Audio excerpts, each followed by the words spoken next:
for both my parents. They were that generation. It was post la guerre mondiale, la guerre civile, aussi en Grèce, that there was no opportunity at all. And so they were part of the first, they were actually that first generation that created multiculturalism in Australia.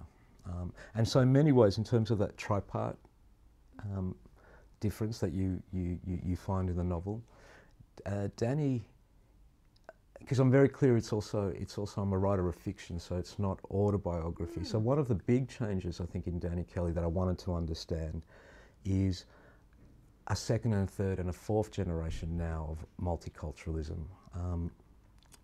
And what is happening is that, you know, for me my identity was very, very much strongly about, do I belong to this space called Australia or do I belong to this space called Greece? I have now have nieces and nephews who have they're second or third or fourth generation now, and they may have a heritage that is here in Europe, like mine, but they also have some of them have a heritage which is in Asia. So the question of what is an Australian is actually changing with those new generations, and that's why I wanted to make Danny, not only a Greek body, not only a Greek consciousness, but he actually shares from both his parents something new and that's emerging in Australia. And to me, that was really important. But the sexuality stuff, you know, when I first got a glimmer of what I wanted to do with this book, it was that I heard a voice, and that voice was of a 14-year-old boy. And I knew certain things about Danny Kelly from just hearing that voice. And the one thing I knew immediately was that he was a swimmer. The other thing I knew immediately was that he was gay. But I also knew as a writer I didn't want to write that coming out story.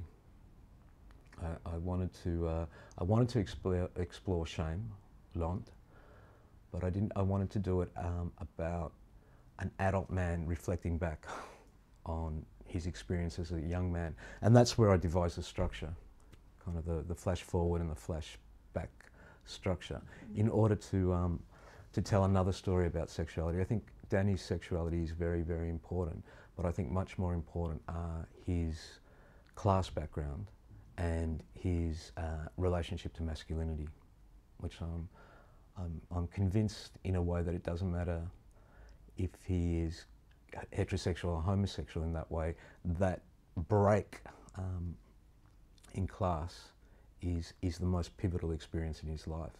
And that, I would say, is autobiographical. For me, that being taken from one class, les ouvriers, the class of the working class life, and the immigrant life, and then suddenly, because of the work your parents did, having these opportunities to be educated, to be here in Paris with you, talking as an intellectual, that's an astonishing transformation in one generation. But it also comes with a certain violence, because it feels like you've lost an original language. And because I'm a child of immigrants, I know what it means to be lost in language. And I think that there is also a loss that comes from let's call it a migration of class.